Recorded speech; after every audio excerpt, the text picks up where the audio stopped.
Acabamos de fazer aqui uma roda de conversa sobre emergência climática. Nós aqui em Ribeirão Preto estamos sofrendo na pele, sofrendo no nosso dia a dia esses extremos climáticos, essa questão aí, né, potencializada pela queimada de cana, queimada de nossas florestas, preocupadíssimos com essa questão ambiental. Reunimos aqui hoje, né, na manhã deste sábado, exatamente para refletir o que é possível fazer, quais as demandas locais, quais os projetos, seja do Executivo, seja do Legislativo, que podemos implementar aqui em defesa do meio ambiente e em defesa da nossa saúde, em defesa da nossa vida. Essa questão do meio ambiente ela é multifacetada e a gente vai passar primeiro a palavra para eles, né? Amigos de longa data, amigos que a gente sabe que está aí nessa peleja, né, em defesa do clima, em defesa da árvore, em defesa da água, em defesa da reciclagem, então, enfim. Em primeiro lugar, para falar desse tema, emergência climática, dando uma introdução geral, uma abertura, né, a nossa querida Simone Cantatraviços, que é diretora da Associação Cultural e Ecológica Pau-Brasil, mas é uma militante dessa área há anos, né? Já tem um acúmulo de conhecimento, de discussão, de experiência nisso há muito tempo, né? O que eu vou falar aqui é bem rapidinho, né? Mesmo porque eu acho que a gente tem 3 pessoas aqui super, que tem um conteúdo vastíssimo sobre o assunto e que merecem ser ouvidos. Eu trago aqui só a contextualização desse tema, né? O que podemos fazer mediante a emergência climática, né? Tem muitas coisas que a gente pode fazer individualmente e coletivamente, né? Individualmente a gente já sabe, plantar árvore, né? Tá aí o Reinaldo, companheiro de luta também com a nossa campanha, tá com calor plante árvore da Pau-Brasil, que a gente, né, tenta aumentar aí esse índice de área verde. A gente precisa muito de árvore, né, para resgate de carbono, regulação do clima. A gente pode fazer essas pequenas coisas, reduzir o consumo, né, exigir produção orgânica, né, consumir alimentos orgânicos, né, utilizar energias alternativas, exigir que isso aconteça, né, que seja oferecida à população alternativas de consumo de energias alternativas. Então, e além dessas ações individuais que a gente pode fazer, ter também atuação coletiva, né, de luta mesmo, de mobilização, de campanhas, para a gente poder exigir do poder público políticas que realmente levem em consideração e que trabalhem essa questão da emergência climática, né? Ou seja, que a gente torne cidades mais resilientes, isso precisa de políticas públicas e a gente precisa se mobilizar, como hoje está acontecendo, né? Que vai acontecer daqui a pouquinho, o ato, né, pelo clima. A gente precisa estar lá, a gente precisa exigir que os administradores públicos, né, que os gestores públicos, que têm o poder de fazer as coisas, o poder de implementar políticas públicas e programas para que isso aconteça, né, para que a vida da gente melhore na cidade, né? Plante mais, coloque orçamento nessas políticas para que elas se tornem realidade, né? Então, mobilização é fundamental para a gente mudar a situação que nós encontramos, né? Que nós nos encontramos aqui de emergência climática, uma situação complicada, questão das queimadas, né? Evitar ao máximo utilizar o fogo.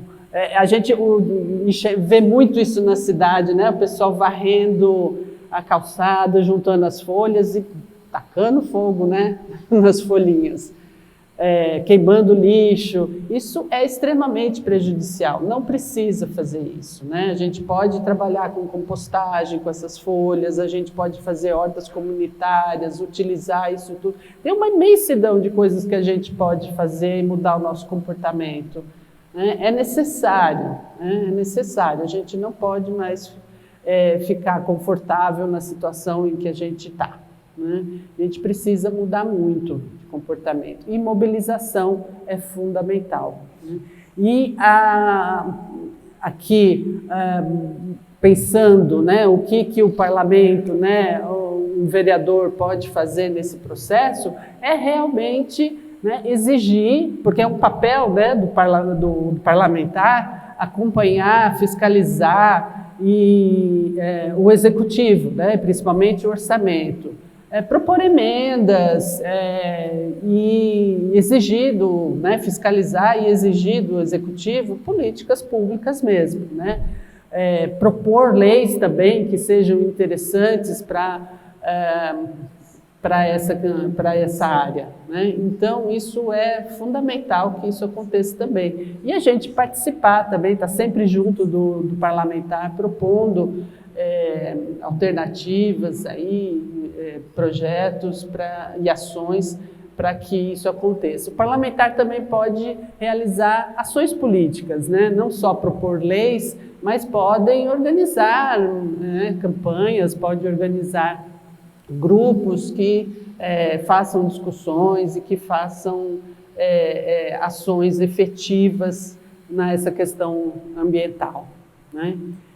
É mais ou menos isso, dá um up aí no pessoal que a gente pode fazer ainda, a gente, né, com esperança a gente consegue ainda mudar essa situação, mas precisa de mobilização e que todo mundo, cada um faça a sua parte e faça junto também para que a gente consiga mudar um pouco a situação. Sou ecólogo, né, sou formado em ecologia pela Unesp, sou funcionário da Secretaria Municipal do Meio Ambiente e ultimamente tenho me dedicado a escrever a respeito das questões ambientais, socioambientais e climáticas, né?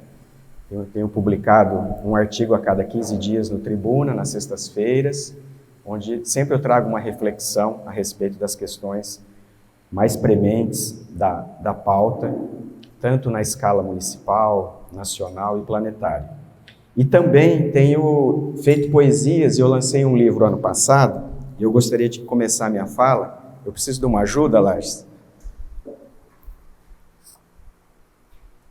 Eu começaria com uma poesia. Vocês escutaram a ventania na madrugada, né? Acredito que sim. Essa madrugada teve uma ventania forte. Ventania em setembro. Aquela coisa do perto e longe. Na ventania eu via que voava mais plástico que folhas. Subitamente tomara consciência que um dia não fora assim. Reinava outrora, nos espaços vazios da cidade, o ciclo da vida. O solo era a camada preparada para folhas, folíolos e gravetos, no julho, agosto e setembro. A ventania de terra, quando o solo sobe para a atmosfera, querendo abraçar folhas e galhos e ganhar o céu. O descarte imprudente, o excesso de embalagens que envolve o alimento sem prana e tome plástico, poliestireno, polipropileno e poliuretano. Um dia não fora assim.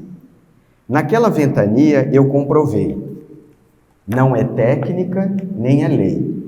Tsunamis de plásticos virão, da Indonésia ao Brasil.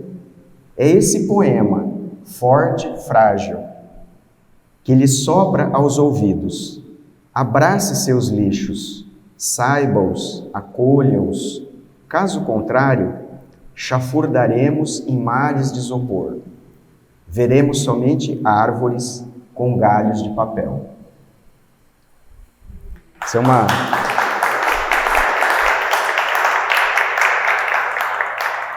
Obrigado. Esse livro se chama Na Nervura da Folha, é um livro em que eu me inspiro tanto na natureza preservada como na natureza destruída, né, deteriorada, para compor esses poemas, né, que eu fiz entre 2020 e 2023. Segundo ponto que eu queria tratar com vocês é a respeito do nosso tema aqui hoje, que é a questão das secas e do fogo nesse período do ano, né? Então amanhã tem início a primavera, e o que a gente vem observando com muita clareza, né, que a ciência também comprova. O nosso inverno e o nosso começo de primavera está mais seco e mais suscetível ao fogo. E a cada ano que passa, né, nós temos o episódio das queimadas tomando uma magnitude, uma dimensão que fica cada vez mais difícil de controlar, né? Então eu queria trazer as 3 causas principais disso para vocês. A primeira, que é numa escala global e intercontinental, que está relacionado com o funcionamento das massas de ar também, é a questão do aquecimento global e das mudanças do clima. Então, de fato, a gente tem tido, né, em todos os cantos do planeta, eventos meteorológicos mais bruscos, né? Tanto na intensidade como na frequência desses eventos. Então, as enchentes do Rio Grande do Sul, que tomaram todo o estado, né, por exemplo, a nossa seca mais prolongada e mais pronunciada no inverno, começo de primavera, né, trazendo parâmetros climatológicos muito mais acentuados, temperaturas mais altas, umidade relativa do ar mais baixa, ventos mais fortes, radiação solar mais forte, luminosidade também mais intensificada. Ora, tudo isso se dá em todos os lugares do planeta, e aqui no nosso caso, eu particularmente, como um observador da natureza e também lendo as coisas que vão sendo publicadas no nosso país, percebo que a seca e o fogo é uma questão climática para nós muito mais preocupante do que as enchentes, que também ocorrem no dezembro, janeiro, mas que são mais eventuais e pontuais. A seca é um fenômeno climatológico de longa duração e que atinge grandes territórios. Muito bem, essa é a primeira causa, né, do que nós estamos vivendo nesse período do ano. A segunda causa está relacionado a como nós, seres humanos, produzimos alimento e construímos cidades. Em síntese, nós aridizamos, nós tornamos áridos os ecossistemas. O modo como nós estamos produzindo alimento, né, que são as grandes monoculturas do agronegócio, drenam a água, tanto superficial como subterrânea. É um consumo fabuloso de água e também uma perda de água para a alta atmosfera. Então, se florestas, cerrados e outros tipos de vegetação natural conseguem segurar a água, reter a água no ecossistema, esse modo como nós estamos produzindo alimento em larga escala para exportação, né, que a gente chama de agricultura comercial de exportação, no Brasil é o agronegócio, é um modo de produzir alimentos que resseca. Isso faz com que o ambiente se torne mais vulnerável ao fogo, porque as folhas, os galhos, o que nós chamamos de biomassa, fica mais suscetível ao fogo. Da mesma maneira, o raciocínio é o mesmo para as cidades. Nós estamos tornando as nossas cidades, e Ribeirão é um exemplo clássico, né, de uma cidade muito árida, né?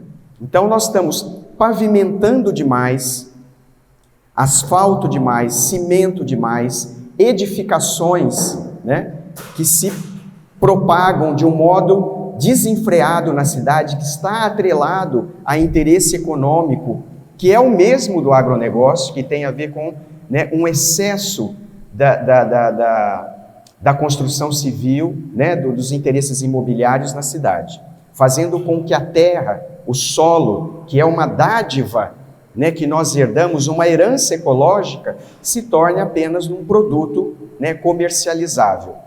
Então, nós temos o modo de fazer cidade e o modo de produzir alimento na nossa região, e Ribeirão é um exemplo clássico, e eu extrapolaria para todo o interior de São Paulo e o interior de outros estados do centro-sul do Brasil.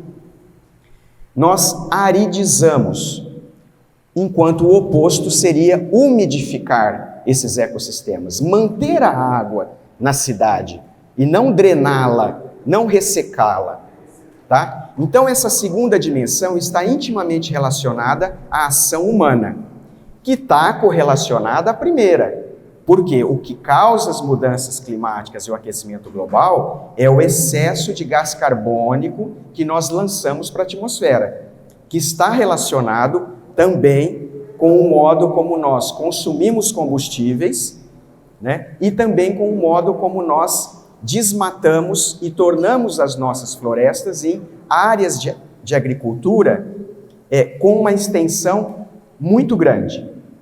Então, o Brasil, 70% das nossas emissões de carbono na atmosfera corresponde a desmatamento, a conversão de áreas naturais para áreas de agropecuária ou áreas urbanas, tá? E além disso, então, a gente faz uma agricultura e uma cidade árida. Então, isso se intensifica. O terceiro tópico é a questão de quem coloca fogo. Então, se nós temos uma cultura do fogo no inverno, começo de primavera, né? Uma cultura no sentido de um fogo de pequena escala, né? Aquele do graveto que a Simone citou, eu limpo a minha sujeira e ponho fogo, eu preciso limpar, né, o meu quintal ou a minha chácara para produzir mais alimento, entendendo que as cinzas vão colocar mais nutrientes no solo. Esse era um fogo de uma dimensão que também ficava impune. Mas agora, mais recentemente, a gente tem um fogo numa escala muito maior. A gente tem um fogo covarde e criminoso que é com o objetivo de desmatar. Esse fogo da Amazônia, de 5, 6 anos para cá, é um fogo, né, em que você coloca o satélite que faz o monitoramento, né, dos desmatamentos, não consegue pegar quem colocou fogo. Você coloca fogo e vai embora, porque o satélite passa a cada 8, 12 horas, né, pegando as imagens daquele território. Então, se antigamente o desmatamento demorava dias para acontecer no território, o fogo, ele é covarde. Você coloca o fogo e sai correndo e não pega quem colocou, né?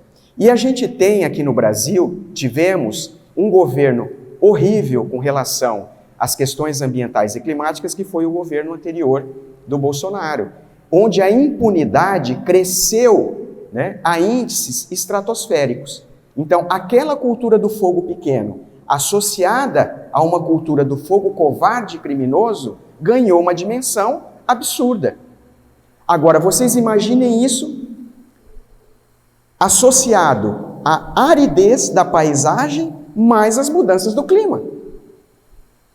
Então, nós estamos vendo essa consequência, né, de uma dimensão de incêndios florestais, incêndios no rural e até incêndios urbanos que não tem governo que consegue, né, dar conta. Vocês acompanham o fogo na Califórnia todos os anos, o fogo na Austrália todos os anos, em Portugal e na Espanha, que também são países com regiões muito áridas, né? Não tem governo que dá conta de reconstituir um bioma inteiro como o Pantanal. Não tem ciência capaz ainda de reaver um bioma inteiro.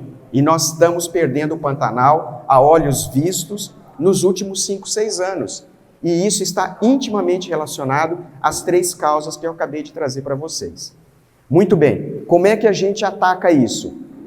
Mudando o jeito de fazer cidade, mudando o jeito de consumir e mudando o jeito de produzir alimentos.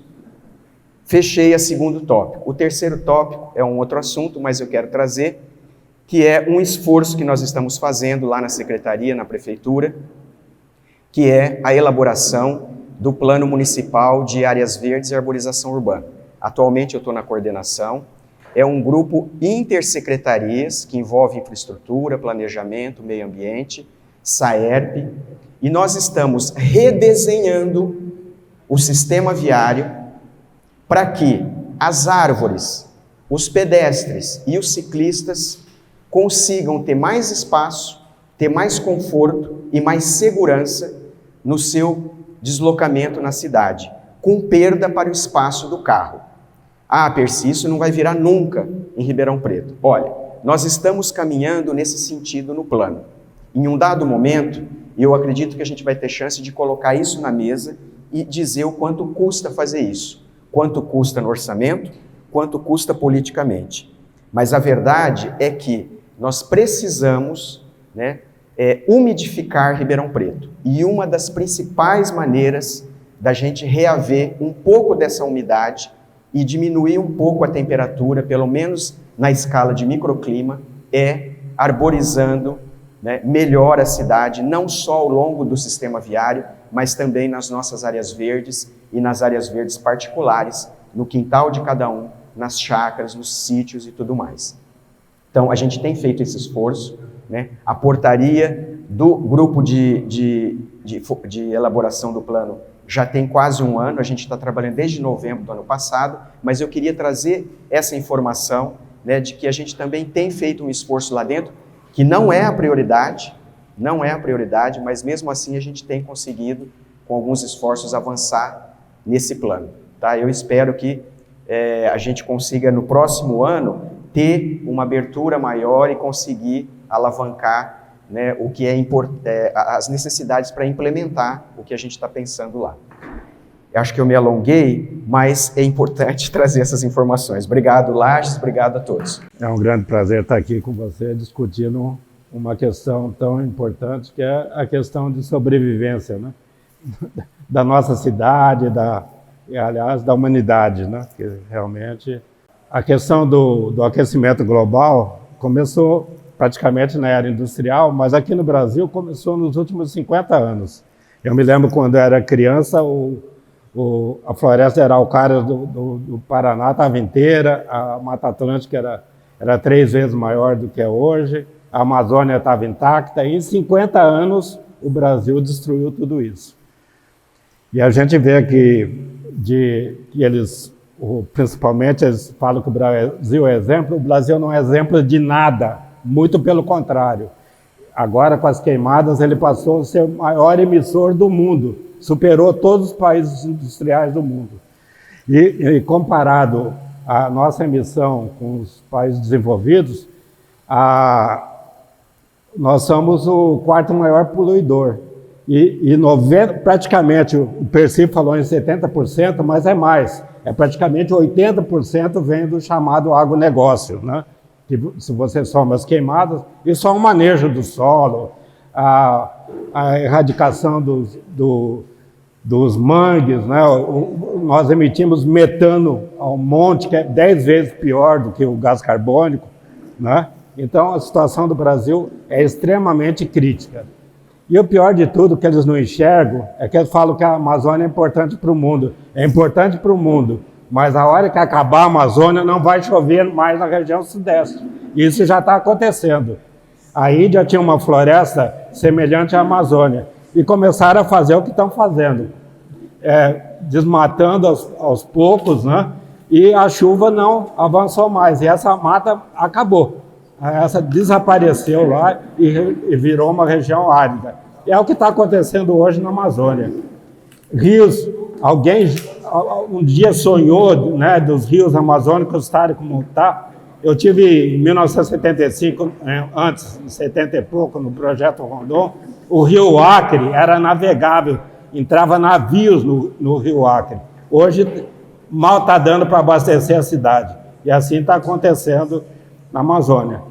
Trazendo para Ribeirão Preto, nós temos um problema gravíssimo aqui, é a superexploração do aquífero, não preservação das áreas de recarga do aquífero, porque a gente vive da nossa recarga, não é do aquífero imenso.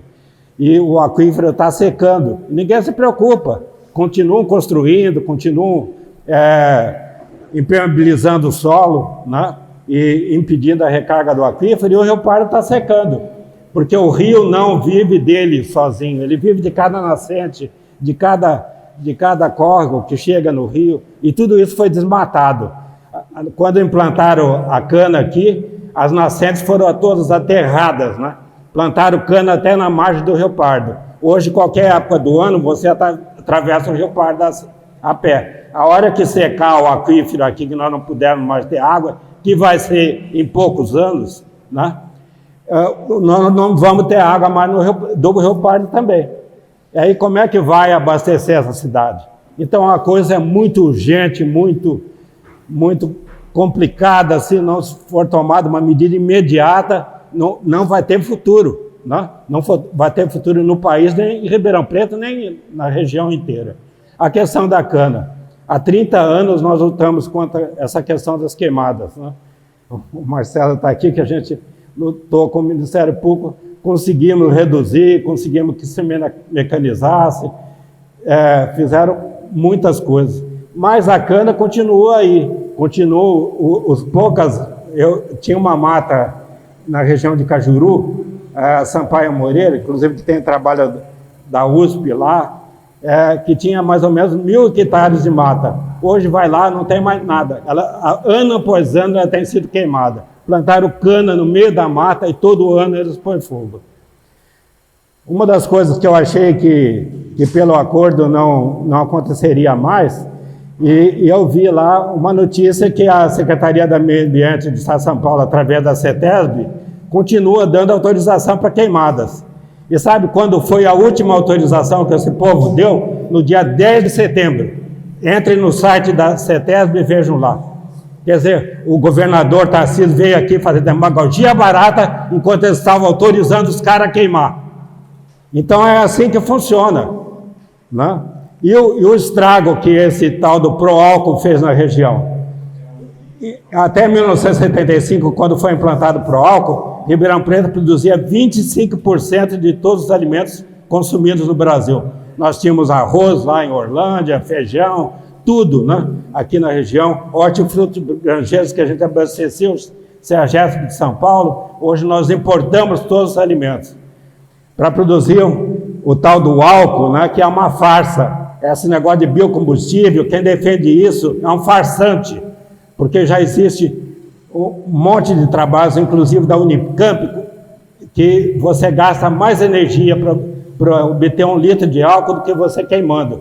Então, essa é uma farsa. Um programa, uma cultura que usa fertilizantes derivados de petróleo, agrotóxicos derivados de petróleo, que usa todos os tratores, caminhões que transportam a cana e faz a colheita, tudo com óleo diesel. Quer dizer, que alternativa é essa? Isso é uma farsa que custou para o Brasil até hoje 100 bilhões que foram empregados em subsídios para a cana. Quer dizer, na verdade, esse setor exauriu o recurso do país, que podiam ter sido empregados em vários outros mecanismos, fazer uma agricultura equilibrada, fazer uma reforma agrária, usar para apoiar a pequena agricultura, os pequenos agricultores. Jogou todo esse dinheiro e eles fizeram aqui na região uma reforma agrária ao contrário, canalizaram esses recursos para isso. E como é que a gente pode mudar isso? Eu acho que o principal é a questão política, que não adianta nada a gente ficar discutindo. Eu acho que é muito importante que cada um faça a sua coisinha lá, mas não resolve. Se a gente pega a questão da água, por exemplo, 70% da água doce no Brasil é usada pela agricultura, um outro tanto para a indústria. Sabe quanto é para o abastecimento urbano? É 5% da água doce do Brasil, nem isso, né? Então aquele negócio, não escove o dente com a torneira aberta, é importante, mas não vai resolver nada. Não queime o seu lixo quando eles estão queimando milhares de hectares por dia de floresta. Vamos plantar árvore? Vamos, né? mas no mesmo momento está virando tudo cinza, milhões e milhões de hectares da Amazônia, do Pantanal. Quer dizer, se continuar nessa proporção, não há salvação. E isso vai acontecer em pouco tempo. Então, eu acho que a questão política é fundamental, que não adianta nada eleger um prefeito, ou que nem eleger o Lula lá, com o Congresso daquele, ou com uma Câmara Municipal, como nem tem em Ribeirão Preto. Não se faz nada. Então, a questão política é uma das questões fundamentais. E outra é a defesa da democracia, porque, na verdade, aqui nós temos uma democracia do capital, do dinheiro, dos lobbies, né, que determinam como é feito o Brasil. Nós precisamos ter uma democracia autêntica, onde o povo participe, né? Senão não adianta nada. Então, essa é a questão que nós vivemos, uma questão de vida ou morte. Não pense que é para muito tempo, não, porque as coisas mudaram em muito pouco tempo. A Terra tem 4,5 bilhões de anos. O homem apareceu aqui, transformando a idade da Terra num dia, nos últimos 2 segundos. E veja o que aconteceu no mundo. E aqui no Brasil, se acontece lá fora, aqui é muito pior. Aqui não tem lei, ninguém cumpre nada, estão ocupando toda a Amazônia, estão destruindo tudo, né? E pouco eles dão valor à vida das pessoas. Então, o povo se une e toma medidas urgentes, não tem jeito. Queríamos hoje que não pôr fogo nunca mais em nada, nunca mais derrubar uma árvore no Brasil, para tentar melhorar, para ter um pouco mais de vida. Porque para você reflorestar, para você fazer as coisas, levam muitos anos. E se você não tiver água, também não vai conseguir reflorestar. Então, na hora que desertificar o Brasil, como está ocorrendo, vai ser o fim da espécie humana aqui no Brasil. Meu nome é Reinaldo, eu sou ativista da Associação Ecológica Pau Brasil há 35 anos, Pau Brasil tem 36 anos, né? Sou coordenador do movimento Tá Com Calor, Plante Árvores, integrante da Coalizão pelo Clima, que nós estamos realizando um evento aqui na Esplanada do Pedro II. Então, saindo daqui, eu faço um convite para a hora que terminar, vocês se dirijam para lá. Depois aqui da passeata que vai ocorrer, nós vamos lá para a feira que está sendo inaugurada lá no antigo CEAGESP, no Ipiranga, na Rua Acre, a feira do MST, a feira da agricultura familiar, e lá nós vamos fazer um plantio simbólico de árvores, então todos estão convidados. Bom, antes de eu entrar no tema, eu queria falar para você, Jorge, que meu voto é seu, por vários motivos. O que nós estamos enfrentando nessa eleição para prefeito é um acordão que foi feito em 2020. Então, a disputa aí não é contra o Nogueira ou contra o Ricardo, é contra os três, Baleia, Ricardo e Nogueira, né? E o acordo é para a candidatura do Ricardo, né? Mas os três estão juntos ali, né? Os outros candidatos é só a proforma. Fora isso, a gente tem muitos candidatos hoje a vereador que estão se pintando de verde para falar que tem a proposta ambiental. O meu candidato a vereador, o nosso candidato a vereador, o Lages, ele é verde já há muito tempo, mas não só na cor da camiseta ou da bandeira. O Lages, quando foi vereador em 2004, ele ajudou a criar o Código Municipal de Meio Ambiente, que está valendo até hoje. Ele batalhou muito, inclusive até perdeu a eleição, de tanto se enfronhar com o plano diretor da cidade, né? Então, Lages já tem um histórico, e é isso que eu tenho falado para as pessoas. Eu tenho pedido voto nesse sentido. O Lages já é verde, mas verde nesse sentido, com propostas para a área ambiental, para a área do urbanismo, do patrimônio, da educação. Tudo isso está ligado, né? Então, por isso, o Lages é meu candidato a vereador. E o que eu vou falar na sequência, eu não vou pedir para o Lages para ele apresentar como candidato, como vereador, porque eu tenho certeza que ele vai fazer, mesmo que eu não falar, porque isso faz parte do trabalho dele, faz parte das propostas dele, né? Entrando no tema, ouvindo o que o Percy falou muito bem, o Manuel, eu me lembrei do cacique Seattle, que é o pai da ecologia profunda, que ele diz que a terra não pertence ao homem, o homem pertence à terra. O homem não tramou o tecido da vida, ele é apenas um de seus fios. O que fizer ao tecido fará a si mesmo, né? Então, quando eu entrei na Pau-Brasil, há 35 anos atrás, esses dados que a gente tem hoje sobre a mudança do clima, sobre tudo o que ia acontecer, eu aprendi lá, né? Com o Manuel, com os companheiros, há 35 anos atrás. Então, assim, se eu sabia, os políticos que estão aí, os empresários que estão aí, tinham esse conhecimento e não fizeram, né? Não tem como a gente, como o Percy, o Manuel bem colocou, não tem como a gente falar do clima da cidade se a gente não falar do clima regional, né? Do clima do Brasil e do mundo, né? Tudo está ligado, tudo está interligado. Então, por exemplo, o que a gente vê hoje no Brasil, da questão do fogo, ela está ligada à disputa de terra, e não é de agora. E não é de agora que os usineiros da nossa região, os plantadores de cana, são os grileiros da Amazônia e do Pantanal. Eles são os latifundiários daqui e de lá. Moram aqui na Fiuza, moram do lado do Shopping Guatemi. Esses caras que estão fazendo crime na Amazônia, estão envolvidos com garimpo, com madeireiros, né, envolvido com o Bolsonaro. Então, às vezes a gente pensa que, não, está longe, é o gringo. Não, está aqui na nossa cidade, os desmatadores. O que eles fizeram aqui, eles estão fazendo lá. Então, assim, tem as pessoas que colocaram fogo por outros motivos, mas os usineiros da nossa região têm uma culpa histórica, porque desde os anos 60 eles estão derrubando florestas e estão queimando cana. E com isso, né, Marcelo, eles criaram uma grande legião de alunos piromaníacos na cidade. Então, aquele tiozinho que bota fogo lá na folha de 7 copas, no terreno baldio, ele viu aquilo durante décadas, o usineiro colocando fogo. Se o usineiro pode pôr fogo no canavial, por que eu não posso pôr fogo aqui? É o que as pessoas intuitivamente pensam e fazem. Então, eles têm culpa nesse cartório.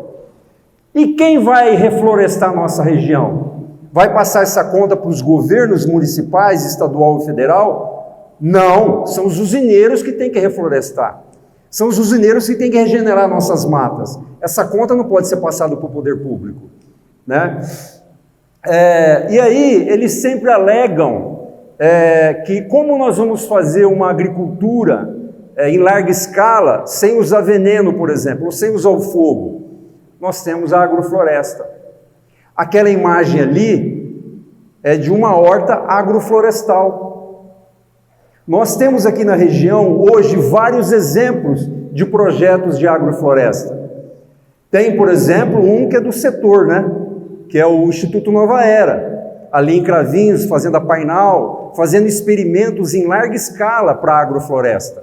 Então, é possível, né? Nós temos o sítio Santa Fé também em Cravinhos, tem o sítio Divindade em Jardinópolis, tem a Fazenda São Luís em São Joaquim da Barra, que é pioneira na implantação de agrofloresta no estado de São Paulo, tem 7 módulos agroflorestais que distribuem cestas sem agrotóxico para São Joaquim da Barra.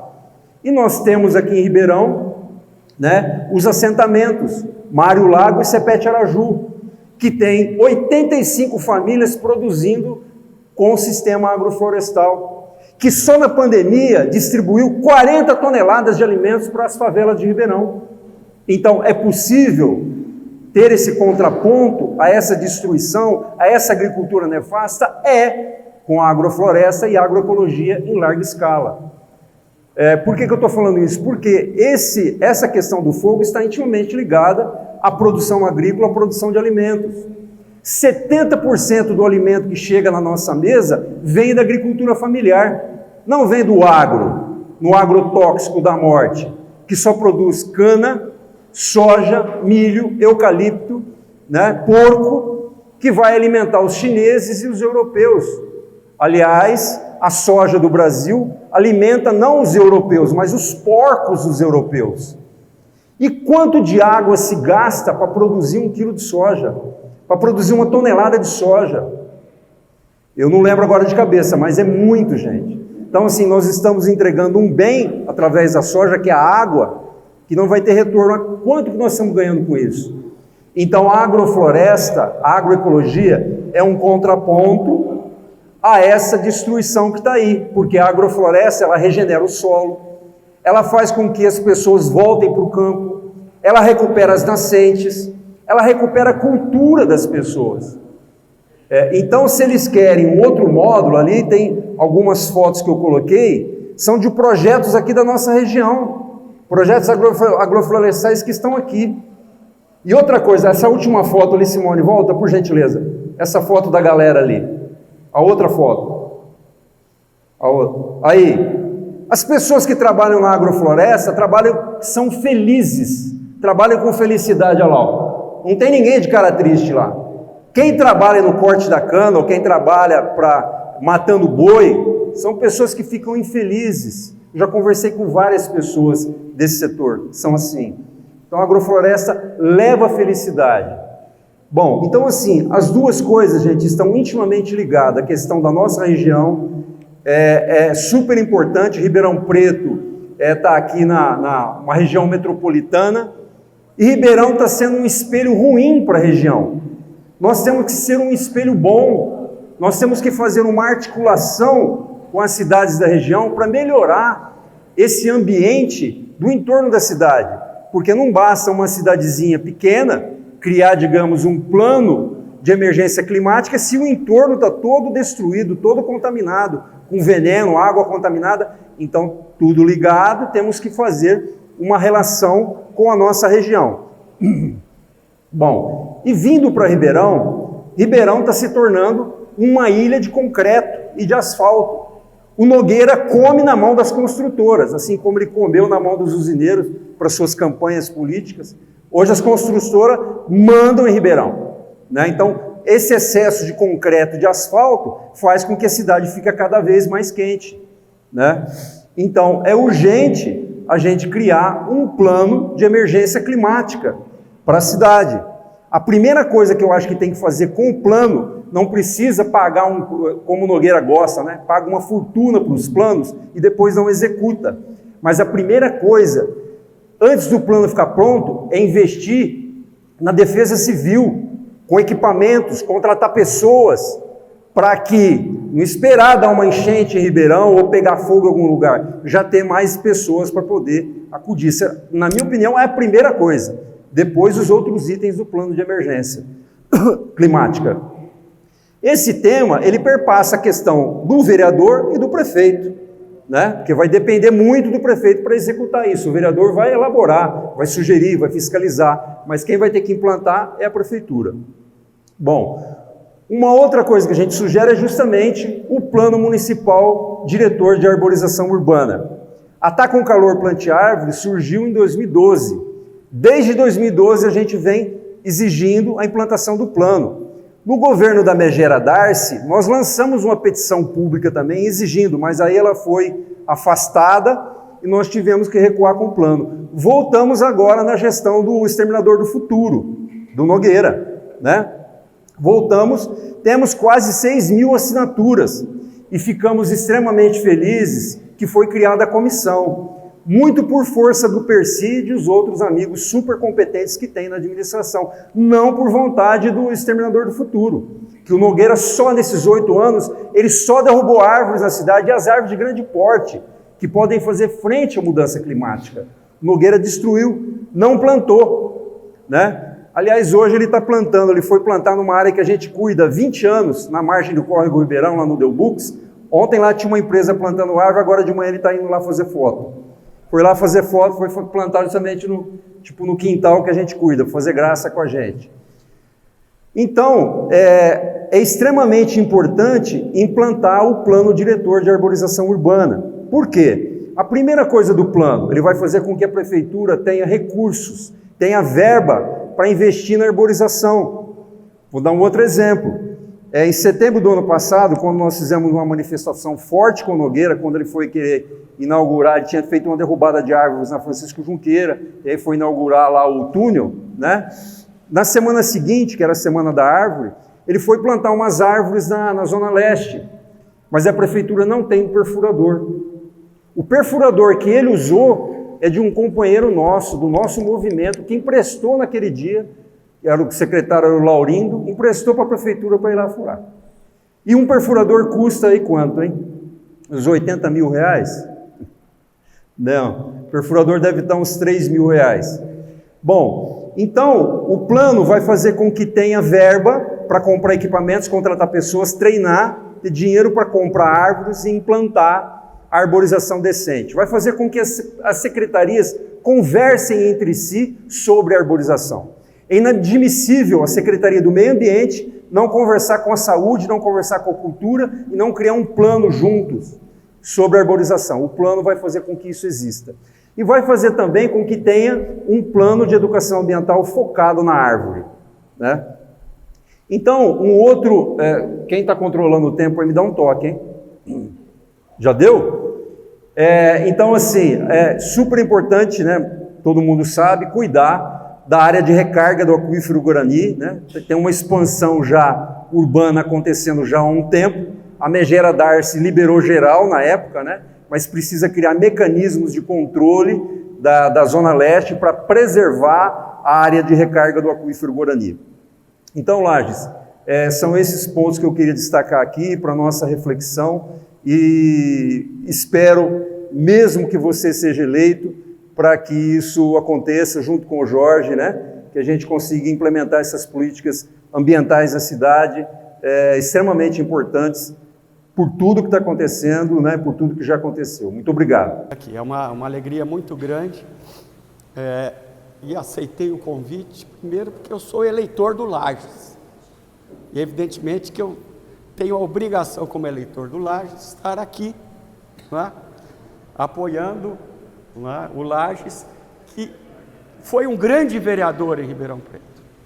Eu era promotor de justiça aqui no período em que o Lages cumpriu o seu mandato como vereador, e posso atestar, ele foi um grande companheiro dos movimentos sociais, dos ambientalistas e do Ministério Público, né, inclusive para a gloriosa campanha de conquista da Fazenda da Barra, a luta política mais importante da região nos últimos 100 anos.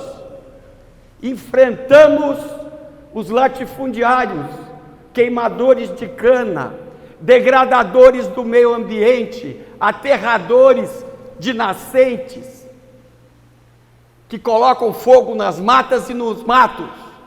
Essa gente que domina o país desde 1530, quando Portugal resolveu colonizar as terras que chamamos Brasil, estabelecendo o regime das capitanias hereditárias e das sesmarias, que foi reproduzido e vem sendo reproduzido desde então.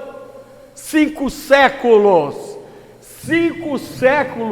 de um Brasil explorado por essa gente que conspira contra os interesses dos trabalhadores e contra os interesses daqueles que querem manter o Brasil com a sua riqueza exuberante, com a sua natureza ímpar. Essa gente que está matando o Brasil, essa gente que explora o trabalhador, essa gente que degrada o meio ambiente. E assistimos aqui no último dia 24 de setembro, o trailer do fim do mundo, promovido por essa gente. E desde então eu estou com essa voz rouca, com a sinusite, com a bronquite que me atacaram por conta, né, do que vem acontecendo aqui, sobretudo do trailer do fim do mundo, 24 de setembro, aquele fatídico sábado, né, né, agora 24 de agosto, né, fatídico sábado que colocou aí, sobretudo, crianças e idosos na fila, né, dos nossos pronto-atendimentos. E eu fui uma vítima, né, ficando 3 horas para ser atendido no pronto-atendimento, não do SUS, da Unimed. Né? Então veja o que sofre a população brasileira. Mas esse trailer do fim do mundo é a repetição do que vem acontecendo há muito tempo aqui na região de Ribeirão Preto. Para nós que atuamos na defesa do meio ambiente há muitos anos, eu cheguei aqui na região em 1985, em todas as comarcas por onde eu passei, Jardinópolis, Sertãozinho, Jabuticabal, Ribeirão Preto, eu fui promotor do meio ambiente. Então eu tenho certo conhecimento, até porque convivi com as grandes lideranças daqui da região que muito me ensinaram sobre a questão ambiental. O movimento ecológico foi um grande parceiro nosso em várias disputas e várias lutas. O quanto eu aprendi com o Manuel Tavares, o quanto eu aprendi com o João, o quanto eu aprendi com o Simone, o quanto eu aprendi com o Reinaldo, e fizemos uma luta conjunta, porque a luta política não é a luta de uma pessoa, não é a luta de uma instituição, não é a luta de um partido político, é a luta do conjunto das forças democráticas. E nós tivemos aqui o que eu brinco e chamo de conjunção dos astros, naquele momento da conquista, da Fazenda da Barra, que nós tivemos, não só o movimento social que luta pela terra, mas tivemos o movimento ambientalista. Nós tivemos apenas dois vereadores apoiando aquela luta. Beto Canguçu, que já se retirou da política, e Lages, que estavam sempre lá, junto com o movimento da terra, junto com o movimento ecológico, junto com o Ministério Público. Ele estava lá lutando pelas transformações necessárias. Só dois vereadores, é por isso que a gente precisa ter o Lages de volta na Câmara. Porque hoje, se a gente olhar essa Câmara Municipal, ninguém toca nesse assunto. Ninguém toca nesse assunto. Essa Câmara que dá vergonha, uma Câmara que já teve em Ribeirão Preto grandes nomes. E hoje a gente vê que essa Câmara não representa os interesses do povo ribeirão-pretano, não refletem aquilo que a sociedade brasileira precisa. Por isso nós precisamos pôr Lages de novo lá. E é por isso que eu estou aqui, saí da minha casa com febre, gripado, com sinusite, porque a gente precisa estar na luta, sobretudo nesse momento que a gente está vendo que o mundo, que a humanidade caminha para o seu fim, se nós não nos organizarmos e lutarmos para que as mudanças sejam feitas rapidamente. E eu sei que eu tenho que ser rápido, todo mundo aqui já disse o que tinha que ser dito, eu fiquei por último, não tenho muito o que dizer, mas eu quero frisar isso. O nosso padrão de produção agrícola, como o industrial, ele é insustentável do ponto de vista ambiental, é insustentável do ponto de vista social. E não venham aí com agroverde, não existe agronegócio verde, não existe. Padrão de produção agrícola baseado no latifúndio, na monocultura, será sempre insustentável do ponto de vista social e ambiental. Não existe latifúndio, existe economia de escala, economia de escala só vai adiante com monocultura. Isso é degradação do meio ambiente, isso é morte da fauna, isso gera exclusão do trabalho. Como é que eu posso apoiar qualquer movimento, até esses pintadinhos de verde, esses usineiros que passam por bacaninhas? Não, nós vamos aí, não. Essa gente não, é ruim para o país, é ruim para o nosso povo. O Brasil é subdesenvolvido ainda, o Brasil com essa potencialidade, com uma potencialidade maior que os Estados Unidos, é subdesenvolvido por causa do modelo econômico que sempre prevaleceu aqui, e é essa luta que nós precisamos fazer. E nós precisamos fazer na região a luta pela reforma agrária. Aquele exemplo da conquista da Fazenda da Barra mostra que é possível fazer a mudança. Nós conseguimos fazer reforma agrária na capital do agronegócio, na região periurbana do agronegócio, porque nós conseguimos naquele momento unir as forças democráticas no sentido de fazer essa conquista. E aqui eu quero lembrar de duas personagens importantes naquela luta. já falecidos, Dom Arnaldo Ribeiro e Padre Chico Vaneron, dois grandes lutadores que hoje fazem muita falta aqui em Ribeirão Preto. Fazem muita falta aqui em Ribeirão Preto, não é? Então é isso, gente. Desculpe a ênfase, mas é que eu trabalhei aqui na região 33 anos, lutando contra essa gente, não só na questão ambiental, na exploração do trabalho infantil do corte da cana, no uso intensivo do agrotóxico, degradando a qualidade do solo, contaminando as águas e os nossos alimentos, não é? Isso não serve, isso não presta. Não quero o apoio dessa gente para nada. Nós precisamos levar avante o nosso projeto democrático, que está instituído num documento que é muito esquecido e que é um instrumento de luta fundamental, que é a Constituição de 1988. A Constituição de 1988, Lares, você que é um historiador, você sabe disso, representa um momento único da história desse Brasil.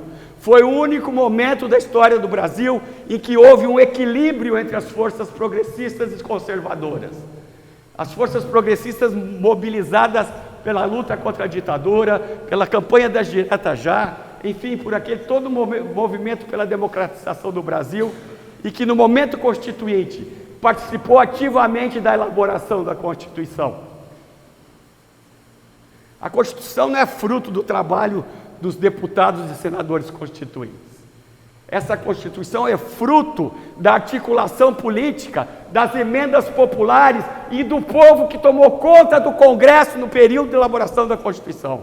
Essa Constituição é uma Constituição popular. E não venham para mim os esquerdistas anacrônicos dizer que a Constituição brasileira é uma Constituição da burguesia. Não é! Lá está a conquista de trabalhadores, lá está a conquista do movimento ambientalista, lá está a conquista das lutas dos movimentos de direitos humanos, que estiveram lá presentes e fizeram aprovar uma Constituição que, na verdade, é um projeto societário que visa a construção de uma sociedade democraticamente substantiva nesse país. É preciso fazer a leitura da Constituição, é preciso ler a Constituição. A Constituição não é um documento para o jurista, não é um documento para o juiz, para o advogado, para o promotor. É um documento da cidadania. Ali nós temos um projeto político, um projeto de sociedade, a que nós nos vinculamos e nós temos a obrigação, como cidadãos, como agentes políticos, agentes econômicos, enfim, todos nós, né, como sujeitos individuais na luta política, ou como sujeitos políticos na luta política, nós temos o compromisso de implementar aquele projeto. Que a ultradireita tentou aí dar um golpe recentemente, mas foi a força da Constituição, sobretudo pela atuação de ministros do Supremo Tribunal Federal, usando esse instrumento fundamental, essa arma que o povo tem, que é a Constituição da República, conseguiu evitar que se desse um golpe de Estado e tivéssemos um retrocesso muito grande nesse país. Por isso eu faço um apelo: tenham em casa um exemplar da Constituição, mas um exemplar físico mesmo, de papel, não esses que a gente lê na internet, e deixem na cabeceira da cama de vocês. Todo dia, de manhã ao despertar, antes de levantar, acendem a luz do abajur e leiam um trecho da Constituição.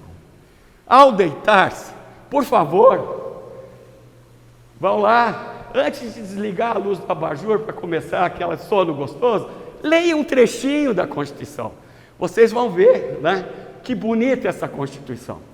Eu vivi aquele momento, já como adulto, os mais velhinhos aqui viveram isso. Foi um momento lindo da história do Brasil. E essa Constituição o povo não conhece, porque ela não é difundida nas escolas, porque ela não é difundida pelos partidos políticos, ela não é difundida pelos movimentos sociais, que esqueceram essa passagem rica da história do Brasil. E esse documento que foi escrito pela cidadania. Pela cidadania. Então eu peço a vocês que cumpram esse dever cívico de ler a Constituição, todo dia, um trecho da Constituição, não precisa ler a Constituição todinha, todo dia, né? Mas um artigo é de leitura imprescindível, que é o artigo 3º da Constituição, que contém a síntese do projeto de sociedade que nós construímos democraticamente durante o processo constituinte, que diz o seguinte: são objetivos da República Brasileira, e ali nós estamos sonhando em construir uma democracia de fato no Brasil. São objetivos da República Brasileira construir uma sociedade livre, justa, solidária, na qual o desenvolvimento econômico, o desenvolvimento nacional deve estar voltado para a erradicação da pobreza e da marginalização. Erradicação da pobreza, veja, não é pouca coisa, não é só Bolsa Família, não. É erradicar a pobreza. Reduzir as desigualdades sociais e regionais. E promover o bem de todos, ou seja, criar condições para que todas as pessoas possam se desenvolver plenamente, com escola, com saúde, com acesso à terra, acesso à moradia e aos bens culturais, enfim, acesso a todos os direitos fundamentais que estão previstos na própria Constituição. Promover o bem de todos, sem qualquer tipo de discriminação, preconceito, intolerância. Então aqui está a síntese. Depois a Constituição, ela se projeta numa área política, numa área econômica, numa área cultural, não é? Colocando as políticas públicas que são essenciais para a construção da sociedade democrática, colocando as diretrizes dessas políticas públicas estratégicas, que nenhum administrador, e o Roque ganhando a eleição, ele vai ter que cumprir a Constituição e implementar as políticas públicas estratégicas que estão lá determinadas, porque não existe a possibilidade de um administrador falar: não, eu não vou fazer isso. E tem uma política pública que é fundamental, está na Constituição, não é discurso de radical, não é discurso de comunista, que é a política agrária, a política de reforma agrária. A Constituição diz: aquele imóvel rural que não cumpre a função social, ou seja, que não alcança os graus de produtividade estabelecidos em lei, que não produz respeitando o meio ambiente, os recursos naturais, que desrespeita as relações do trabalho, que não promove o bem-estar das pessoas, né? O imóvel rural que simultaneamente não é o cumprimento de apenas de um dos requisitos, ele tem que ser produtivo, tem que produzir respeitando o meio ambiente, tem que ser produtivo respeitando os direitos dos trabalhadores e garantindo o bem-estar da sociedade. Se descumprido um desses requisitos, o Estado tem que intervir, fazer a reforma, destinar esse imóvel para a reforma agrária. E eu dizia aqui em Ribeirão, 3 décadas atrás, essas terras de Ribeirão, porque havia o senso comum de que aqui não precisava fazer reforma agrária porque as terras são produtivas. E é verdade, as terras são produtivas, como disse o Manuel. Plantam cana até na beira do rio. Se mataram a mata-cília e plantam, produz, né? Só não plantam a cana no rio porque ainda não desenvolveram a técnica da cana hidropônica, senão o rio também teria virado um extenso canavial, não é mesmo?